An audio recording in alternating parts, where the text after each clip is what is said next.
Le journal sur votre radio. Le journal sur FRDC FM.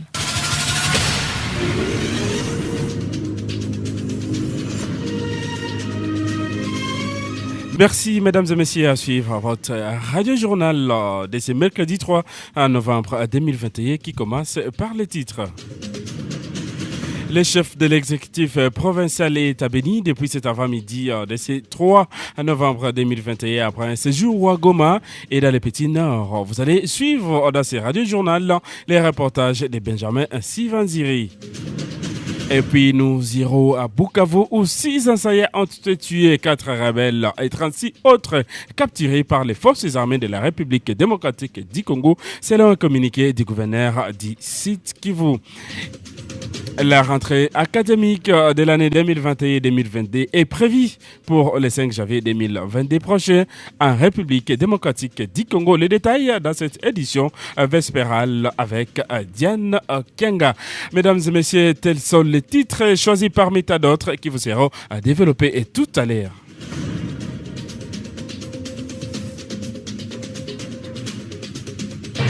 Les journaux. Seros Mouyessa. Rebonsoir. Le gouverneur de la province du Nord Kivu est de retour en ville de Béni depuis l'avant-midi de ce mercredi 3 novembre 2021. C'est là après un séjour à Goma, à capitale provinciale du Nord Kivu et plusieurs missions de service dans le Petit Nord où des centaines de combattants Maïmaï se sont rendus.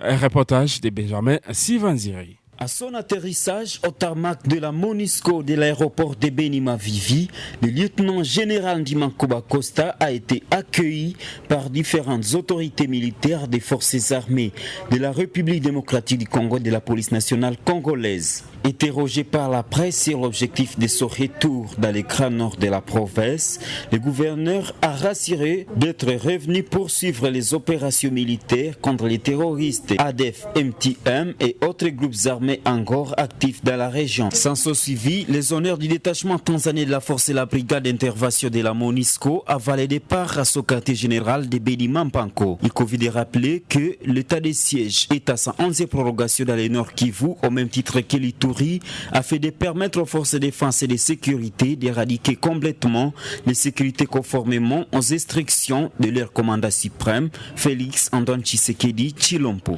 Merci Benjamin Sivanziri, reste toujours à Béni, où l'arrivée du gouverneur. Le gouverneur militaire du Nord Kivu, le lieutenant-général Ndimakomba Costa, a reçu dans ce quartier général de Mambango une délégation des officiers militaires membres de la SADC, conduite par le général de brigade Sizini, conseiller de la SADC à New York.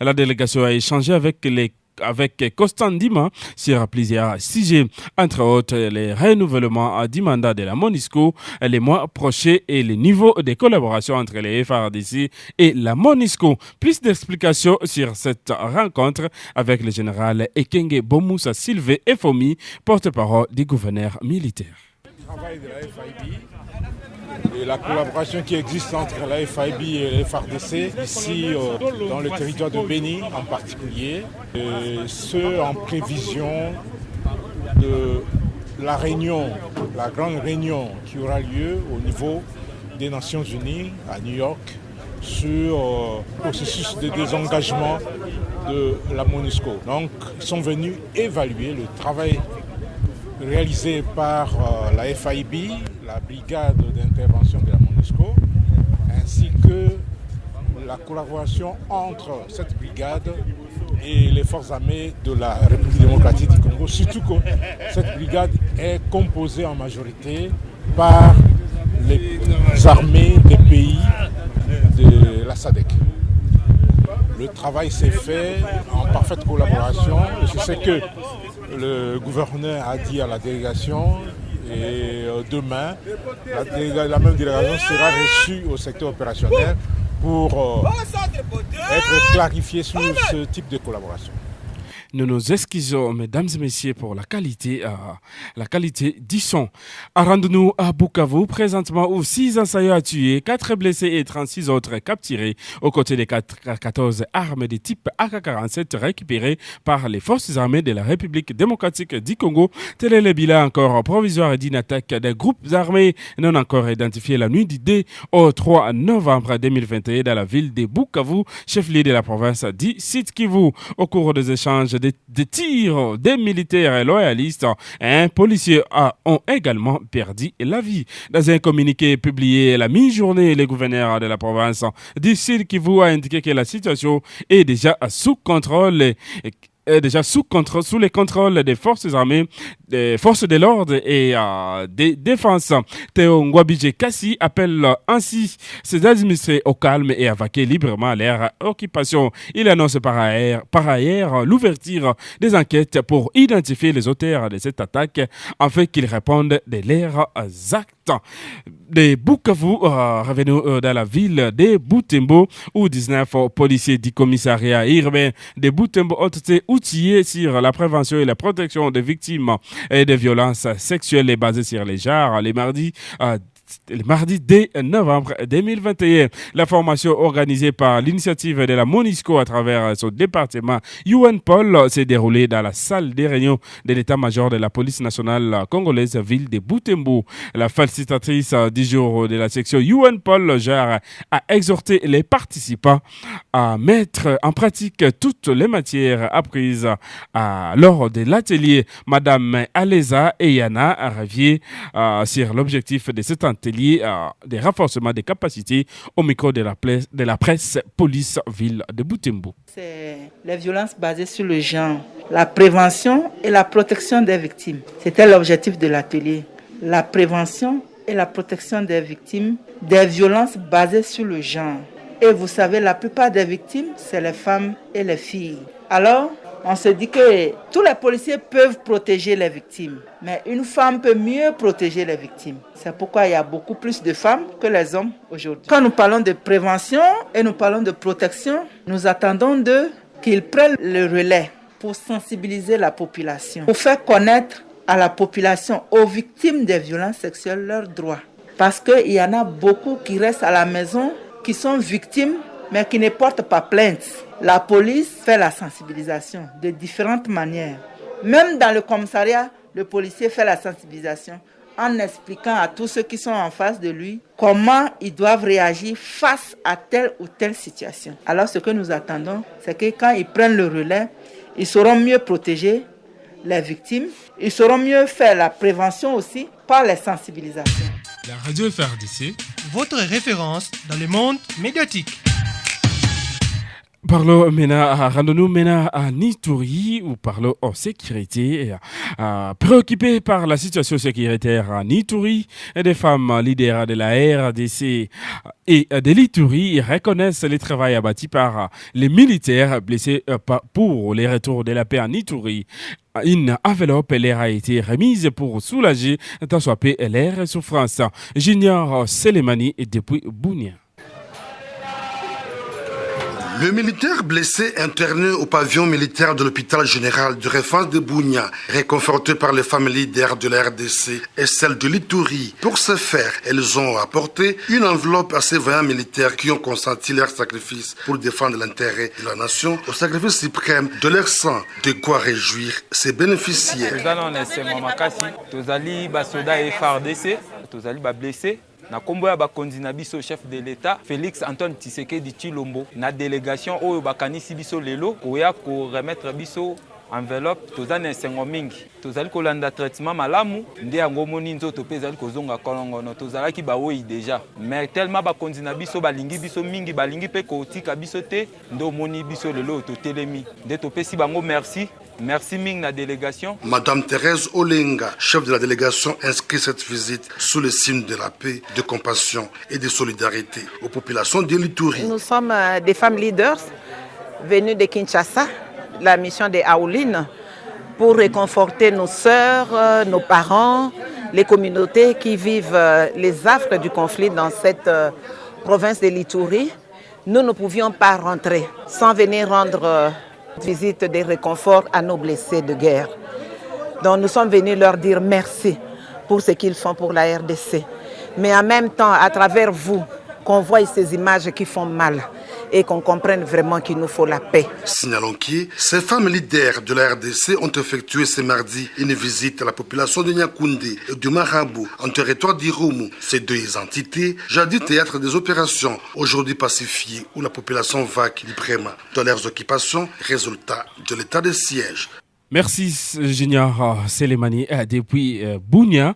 Revenons alors ici dans la ville de Béni. Les cadres des différents syndicats des enseignants de la ville de Béni ont été réunis par les provenants de la province éducationnelle du Nord-Kivu ce mercredi 3 novembre 2021.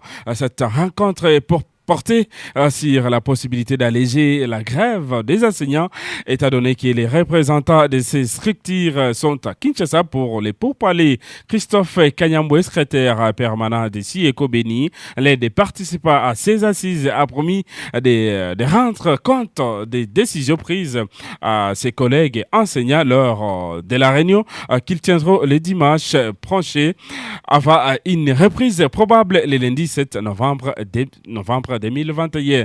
Il est ici au micro d'Olivier Cascotte. Oui, le provider est venu nous entretenir, surtout tous les enseignants qui sont à grève. Et il a montré que la grève était normale et que les enseignants avaient raison d'aller à grève. Maintenant, il nous a ajouté seulement une chose, c'est de montrer que lorsque nos représentants sont à Kinshasa pour les pourparler, normalement, selon les lois syndicales, il faudrait maintenant à cette époque-là suspendre la grève. C'est comme ça qu'il nous a exhorté tous de suspendre cette grève et d'attendre la finalité de pourparler à Kinshasa pour maintenant soit encore entrer à grève ou lever cette grève là-bas. Bon, moi je n'ai pas encore de position puisque nous venons d'écouter avec les autres. Normalement, on nous a fait devoir à domicile et tout ce qui venait d'écouter, d'aller chacun réfléchir sur les deux vocabulaires utilisés, la suspension et la levée. Et nous croyons que maintenant les dimanches, nous allons nous asseoir ensemble pour voir si nous levons ou bien nous suspendons. Je pense que nous sommes déjà édifiés.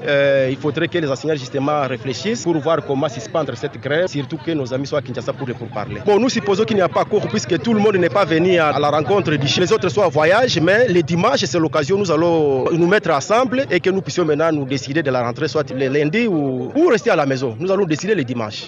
Pour rappel, c'est depuis le 4 octobre, dernière date de la rentrée scolaire en RDC, que certains enseignants des écoles publiques ont entamé un mouvement de grève. Ces derniers réclament l'amélioration de leurs conditions de vie par les gouvernements congolais. Parlons éducation toujours. Le ministre national de l'enseignement primaire, secondaire et technique a notifié dans un circulaire la revue sur les frais scolaires dans les établissements publics et de son secteur pour l'année scolaire 2021 à 2022. C'est dans un arrêté signé le 1er novembre en cours par les professeurs Tony Mwambaka Zadi, ministre national des tutelles. Ce document insiste sur l'application de la gratuité scolaire au niveau primaire. Pour plus de détails, avec vous, Julia Mireille. Dans cet arrêté, le ministre national de l'EPST rappelle que les frais scolaires sont définitivement et totalement supprimés pour les classes du cycle primaire des établissements publics. Pour le niveau maternel, secondaire, général, cycle court et les humanités, les frais scolaires sont fixés conformément à l'article 177 de la loi cadre numéro 14/004 du 11 février 2014 qui dispose les frais scolaires dans les établissements publics sont fixés par arrêté du gouverneur sur la proposition du comité provincial ou urbain de l'enseignement. Il rappelle qu'il n'existe donc plus les frais connexes comme Minerval, prime d'assurance scolaire, frais de participation à l'ENAFE, frais d'identification à payer par les parents d'élèves sous toutes leurs formes au niveau primaire. Les frais de participation au jury national du cycle court et à l'examen d'État seront fixés quant à eux par le gouverneur de province sur proposition du comité provincial de l'enseignement primaire, secondaire et technique. Merci Julia Mireille pour ces reportages. Parlons toujours éducation dans cette édition avant de rentrer l'antenne. La rentrée académique de l'année 2021-2022 est reportée pour ce 5 janvier 2022 prochain sur toute l'étendue du territoire national. Diane Kianga pour les reportages. D'après le ministre national de l'enseignement supérieur et universitaire, Mouindo Nzangi, qui s'est confié à nos confrères confrères de la radio Okapi. Initialement prévue pour le 15 décembre 2021, la rentrée académique a été repoussée au 5 janvier 2022 pour des raisons d'harmonie. En ce qui concerne la construction de l'Institut supérieur d'aquaculture de Kavinyonge, dont les travaux de construction ont été lancés le dimanche 31 octobre dernier, le ministre Mouindo Nzangi affirme que ce bâtiment n'est pas dans le parc de Virunga.